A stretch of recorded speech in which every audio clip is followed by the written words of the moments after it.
के पावन भूमि पर आयोजित बिहार के मुख्यमंत्री स्वर्गीय दरोगा बाबू के 102वीं जयंती के अवसर पर आयोजित आज के कार्यक्रम की अध्यक्षता कर रहे परम आदरणीय अध्यक्ष नंदू बाबू, मंच पर उपस्थित हम सबों के अभिभावक बिहार सरकार के पूर्व मंत्री आदरणीय चंद्रिका बाबू, मंच पर उपस्थित हमारे पंचायत स्तरीय सभी प्रतिनिधिगण, नगर पंचायत के प्रतिनिधिगण, जिला परिषद सदस्यगण, नगर पंचायत के चेयरमैन, उप चेयरमैन, प्रखंड उप प्रमुख, पंचायत समिति के सदस्यगण, सभी माननीय मुखियागण, पूर्व मुखियागण और सभी सम्मानित परसा के कोने कोने से आए सभी हमारे गार्जियनगण, नौजवान साथी, पत्रकार बंधु, सबसे पहले दरोगा बाबू की जन्मभूमि और कर्मभूमि परसा की धरती को नमन करते हुए हम अपनी तरफ से आप सबको हार्दिक नमस्कार करते हैं, प्रणाम करते हैं। जैसा कि आप सब लोग जानते हैं, दरोगा बाबू की 102वीं जयंती है। 102 वर्ष पहले इस धरती पर उनका जन्म हुआ था और उन्होंने परसा का नाम पूरे बिहार में, पूरे देश में रोशन करने का काम किया। इसके लिए हम लोग का आज भी गर्व है। हम लोग कहीं जाते हैं तो बताते हैं कि परसा घर है, तो लोग बोलते हैं कहाँ, दरोगा बाबू की धरती से आए हैं। ये हम लोग के लिए बहुत गर्व की बात है और इस गर्व को बरकरार रखने के लिए उनके आदर्शों को, उनके वचनों को, उनके कर्मों को आगे बढ़ाने का संकल्प लेना होगा। आज जो विकसित बिहार दिखाई दे रहा है उसके नींव रखने का काम कोई किया तो दरोगा बाबू थे। दरोगा बाबू थे, विकसित बिहार को नींव रखने का काम उन्होंने किया। आज उस पर माननीय मुख्यमंत्री नीतीश कुमार जी उस बिहार को बढ़ा रहे हैं, चमका रहे हैं आप सबके आशीर्वाद से। लेकिन उसका जो नींव का ईंट रखे थे वो दरोगा बाबू थे, उसमें आप सबका योगदान रहा है और उसमें हम लोग गौरवान्वित हैं। आगे हम लोग उनके आदर्शों को, वो जो पिछड़ों की, अति पिछड़ों की, युद्धों की जो कमजोर वर्ग के लोगों थे उन्हें आगे बढ़ाने का संकल्प लिए थे, उन्हें हम सब लोग को लेकर चलना होगा और सबका साथ सबका विकास, ये हमारा सोच संबंध होना चाहिए। तब हम दरोगा बाबू के सपने को साकार कर सकते हैं। इसलिए इस अवसर पर यही कहेंगे कि दरोगा बाबू हमारे आदर्श हैं, इतिहास हैं और आदर्श और इतिहास हम भुलाएंगे। जो अपना इतिहास भूल जाता है उसका अस्तित्व मिट जाता है, जो अपना इतिहास भूल जाता है उसका अस्तित्व मिट जाता है। दरोगा बाबू हमारे इतिहास हैं, उस इतिहास को जिंदा रखना, उससे आगे बढ़ाना हम सबकी नैतिक जिम्मेदारी है। इस जिम्मेदारी को हम जरूर पूरा करेंगे, यह संकल्प लेने की जरूरत है। दरोगा बाबू के कदम चले हुए कदमों पर चलकर, बताए हुए मार्गों पर चलकर हम बेहतर निर्माण कर सकते हैं। हमारे मंत्री जी, गार्जियन सब लोग को साथ लेकर चलते हैं, यह इनकी बहुत बड़ी खूबी है। और महापुरुष की कोई जाति, कोई धर्म, कोई पार्टी नहीं होता है। सभी जाति के लोग, सभी धर्म के लोग, सभी समाज के लोग आज आपके साथ खड़े हैं दरोगा बाबू की जयंती पर। यह उनकी सबसे बड़ी जीत है और इसीलिए हम लोग सबके साथ, सबके विकास को, सबको साथ लेकर चलना होगा और जो भी बाकी काम होगा हम सब लोग मिलकर पूरा करने का काम करेंगे। अभी हम लोग दरोगा बाबू के मूर्ति पर माल्यार्पण किए हैं, वहाँ उनके नाम पर पुस्तकालय आदरणीय मंत्री जी चंद्रिका बाबू ही बनाए हैं। उसे अभी हम अर्जुन भाई से पूछ रहे थे वहाँ क्या क्या व्यवस्था है, उसमें अभी हम लोग के पास प्रखंड में कुछ सुविधा आया है। उप प्रमुख जी से बात हुआ था, उसे और हम लोग सुसज्जित करने का, बेहतर करने का, व्यवस्थित करने का, आधुनिक पुस्तकालय बनाने का काम करने का हम लोग प्रयास कर रहे हैं और काम करेंगे भी। उस पुस्तकालय से एक बेटा बेटी भी पढ़ लिख कर देश और दुनिया में जाएगा तो दरोगा बाबू का नाम अमर होगा, रोशन होगा। इसके लिए हम लोग पूरा कोशिश कर रहे हैं और आने वाले दिनों में दरोगा बाबू पुस्तकालय आपको सुसज्जित पुस्तकालय, सुरक्षित पुस्तकालय और सुविकसित पुस्तकालय के रूप में दिखाई देगा। ये हम आपसे जरूर वादा करना चाहेंगे और हम सब लोग मिलकर आपके जो भी सपने होंगे, दरोगा बाबू को जो सपने हैं उसे पूरा करने का संकल्प लेते हैं। यह संकल्प आप लोग भी लीजिए और सबका साथ सबका विकास, सभी समाज के लोगों को, सभी वर्ग के लोगों को, सभी धर्म के लोगों को लेकर जिस तरह दरोगा बाबू चलते थे हम सभी सबको साथ लेकर चलने का संकल्प ले। यही उनके प्रति मेरी सच्ची श्रद्धांजलि होगी और उनके प्रति श्रद्धा सुमन अर्पित करते हुए हम अपनी बात समाप्त करना चाहेंगे। जय हिंद, जय भारत। दरोगा बाबू अमर रहे, दरोगा बाबू अमर रहे, अमर है, अमर है। दरोगा बाबू के बारे में हमको थोड़ा दिन समय मिला 10 वर्ष पीछे पीछे चलने का, लेकिन हमारा शुरू से आदत था बुजुर्ग लोगों के बातें का अध्ययन करना। दरोगा बाबू कैसे लोग के पैरवी करते थे, कैसे डांटते थे, उनका बहुत भाषा था जो हमको याद है। उतना महान व्यक्ति थे, डांटते थे और उसी समय डरने के बाद उसका काम कर देते थे। उतना महान व्यक्ति थे। और आज के दिन बहुत कुछ कहना था हमको, लेकिन समय नहीं है, इसलिए हम कहने में लाचार हैं। और समय दरियापुर लोग इकट्ठा है, इसलिए हम लोग लाचार हैं। अब हम अपनी काहे पर अपना वाणी को विराम देते हैं। अब समारोह पर दूर दूर से आए हुए हमारे गार्जियन भाई और मंच पर विराजमान हमारे माननीय चंद्रिका राय जी और अभिभावकगण, प्रतिनिधिगण, जितने भी ये रौनक के मंच पर उपस्थित हैं, विराजमान हैं, मैं सभी को हार्दिक अभिनंदन करता हूँ, प्रणाम करता हूँ। जय हिंद, जय भारत।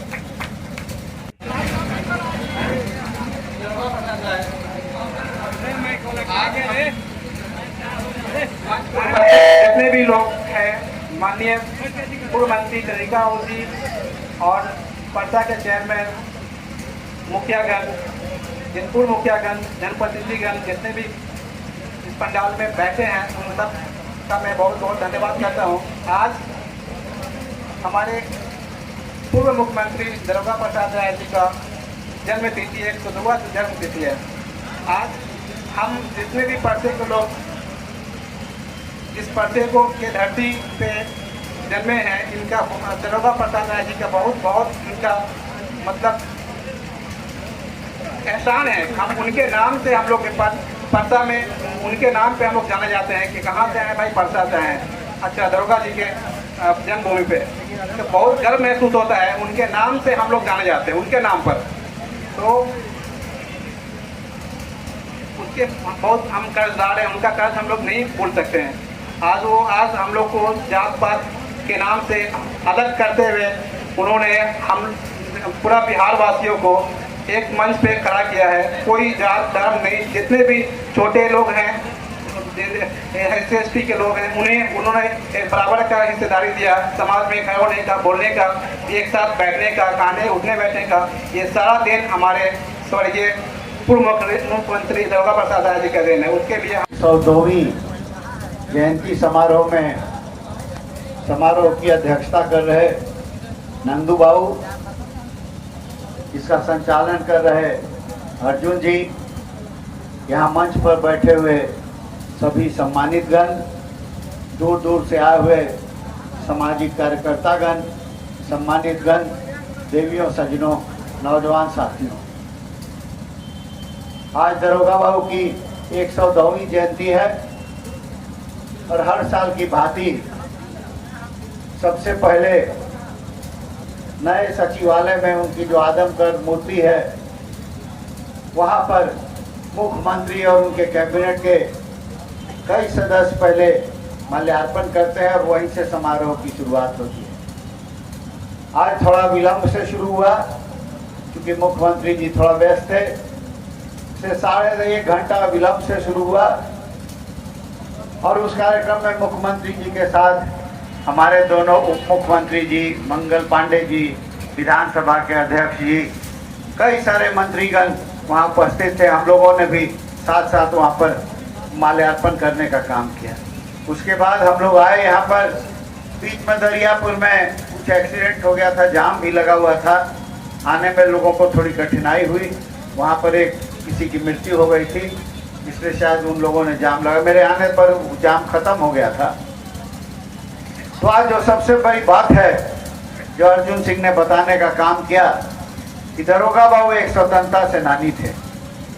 शुरू से ही जब युवा काल में थे तभी से आंदोलनकर्ता के रूप में उनकी मानसिकता थी और देश को गुलामी की जंजीर से हटाने के लिए उन्होंने वो भी आंदोलन में कूद पड़े और उन्होंने भी जेल की यातना सहने का काम किया। और 1952 से लेकर के राजनीति में आए, कांग्रेस की तरफ से आए राजनीति में, और आप लोगों के आशीर्वाद से, आप लोगों के समर्थन से वो 1981 तक वो यहाँ के विधायक रहे, मुख्यमंत्री रहे, वित्त मंत्री रहे, कई विभाग को संभालने का काम किया। और सिर्फ 2-2.5 साल को छोड़ करके जब बीच में 77 में रामानंद बाबू आए थे उसको छोड़ के उन्होंने 52 से लेकर 81 तक करने का काम किया, जब तक उनकी मृत्यु नहीं, तब तक वो सेवा करते थे। और हम लोगों ने अपने बचपन में उनको देखा है किस तरह से गरीबों के प्रति, अपने लोगों के प्रति, अपने क्षेत्र के लोगों के प्रति उनकी जो संवेदनशीलता थी वो साधारण नहीं थी। रात में कहीं से भी थक के आते थे तो पहला काम करते थे कि जा करके जो गेस्ट रूम था, जिसमें उस समय बहुत लोग आते थे, क्षेत्र के रहते थे, वहां पर जाके देख लेते थे कि लोग खाना खाया, पानी पिया, अगर जाड़ा का समय है तो उसको कंबल और रजाई उजाई मिला हुआ है कि नहीं मिला हुआ है। एक बार ये काम हम लोगों के स्टाफ का था, हम लोगों का नहीं था। और एक बार वो आए रात में, और रात ठंडा का दिन था, और चले गए गेस्ट रूम में। उसमें एक तो बूढ़े आदमी थे, उनको रजाई नहीं मिला था। इतना गुस्सा में आ गए कि आकर के हम लोग का रजाई छीन करके बिक दिए, उसके देह पर रख दिए और कहे कि बेईमान सब, तुम ही लोग इसका कमाई खाता है, इसी को तुम लोग देखने का काम नहीं करता। तो ये उनमें अपने लोगों के प्रति संवेदनशीलता थी, अपने लोगों के प्रति जागरूक थे कि हमारा व्यक्ति जिसने हमको वोट दिया है, जिसने हमको इतने ऊपर पद पर लाने का काम किया, जब तक आपको यहाँ के लोगों का समर्थन नहीं मिलेगा, आप न तो विधायक बनिएगा, न मंत्री बनिएगा, न मुख्यमंत्री बनिएगा। इसलिए जो सबसे बड़ा देन था वो कहते थे कि हमारे परसा के जनता की देन है और उसका कर्जा हम लोग कभी नहीं चुका सकते। इस बात का तुम लोग को समझदारी होना चाहिए। तो ऐसे कितने उनके किस्से हैं। और जब आप लोगों ने मुझे आशीर्वाद देकर 1985 में विधायक चुनने का काम किया, तो मैं तो बड़ा कम उम्र का था और कोई उससे पहले तो राजनीति किया नहीं था। सीधे पिताजी के बाद, माताजी के बाद मैं विधायक बन गया। मुझे जानकारी बहुत नहीं था, मैं असेंबली चला गया, बहुत नौजवान था, बड़ा कम उम्र का लगता था। तो मैं जब गया वहां पर तो हम ही को रोक दिया ढुकने से। कहा कि आप कौन? तो हम कहे कि हम विधायक। तो कहा क्या कौन विधायक के साथ आए हुए हैं? हम कहे हम अपने विधायक होकर के आए हुए हैं, इस विधायक के साथ क्यों आएंगे? तो पूछा कि आपका, हम गलती से वो जो सर्टिफिकेट मिलता है उस दिन नहीं ले गए थे। तो कहा कि कौन क्षेत्र से आए हैं? तो हम कहे कि परसा से हम हैं। कहा कि दरोगा बहू के लड़का है? हम कहे कि हाँ दरोगा बहू। सारा एकदम स्टाफ से पूरा जुट गया। कहा कि बाप रे बाप, आप बोले नहीं कि सर आप इतना कम उम्र में लगते हैं, तो आपको चलिए पहले घुमाते हैं। आधा स्टाफ का तो नौकरी दरोगे बाबू दिए हैं, आप चलिए। उसी बीच में बताने का काम किया कि जब दो आदमी, कर्पूरी ठाकुर जी, माननीय आदरणीय कर्पूरी ठाकुर जी, और जब दरोगा बाबू, ये दो आदमी जब हाउस में खड़ा होते थे तो सब स्टाफ अपना टेबल छोड़ करके सुनने के लिए चलाता था। और कर्पूरी ठाकुर जी गंभीर बात बोलते थे और दरोगा बाबू हंसाने वाला बात बोलते थे। इतना व्यंग्यात्मक बात बोलते थे कि कितना लोग तो हाउस छोड़ करके भागना पड़ता था। एक वो सब किस्सा हमको सुनाया, नाम नहीं लूंगा। वो आदमी बूढ़े थे, 70 साल के हो गए थे, बहुत बड़े नेता थे, और उनको कांग्रेस पार्टी ने मुख्यमंत्री नहीं बनाया। तो उन्होंने 70 साल के थे, बहुत पुराने नेता थे, तो उन्होंने धमकी दिया कांग्रेस को कि हम अब पार्टी छोड़ देंगे। तो उस पर दरोगा बाबू असेंबली में बोले कि जानते हैं, जब 16 साल की लड़की घर छोड़ के भागने लगती है तो उसका बहुत मनावन किया जाता है, पैरों पकड़ लिया जाता है कि कहीं इज्जत गांव का खराब नहीं हो जाए। अब इस 70 साल की बुढ़िया भाग रही है तो उसका कितना पैर पकड़ा जाएगा। तो इस तरह का व्यंग और हास्य करने का काम करते थे कि लोग का पूरा मनोरंजन और कटाक्ष भी करने का काम करते थे। जगन्नाथ मिश्रा जी जब मुख्यमंत्री थे और ये उस समय एमएलए थे और ये मंत्री नहीं थे उस समय, जगन्नाथ जी ने अपने भाषण में, मुख्यमंत्री भाषण में, बजट पर भाषण देते हुए कई तरह का स्कीम गिनाने का काम किए, कई तरह का स्कीम गिनाने का काम किए। हई कर देंगे, हाउ कर देंगे, फलाना चीज, वो रोड बना देंगे, नेशनल हाईवे करवा देंगे, इधर बिल्डिंग बनवा देंगे, सारे चीज को ठीक कर देंगे।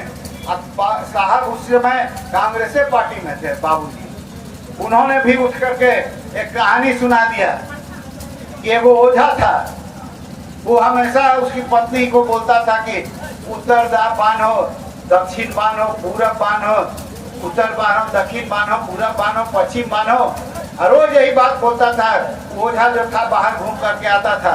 एक दिन उसकी पत्नी खिसिया गई आया वो कि ई बन हुआ वो बन तो क्या की करी आई हाड़ी लेकर के उसके मथुए पर मारी।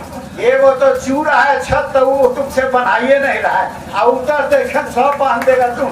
वही हाल है जगन्नाथ मिश्रा जी का। शहर का तो रोडे ठीक नहीं हो रहा है, कह रहे हैं कि बिहार को एकदम पेड़ से बनाने का काम करेंगे।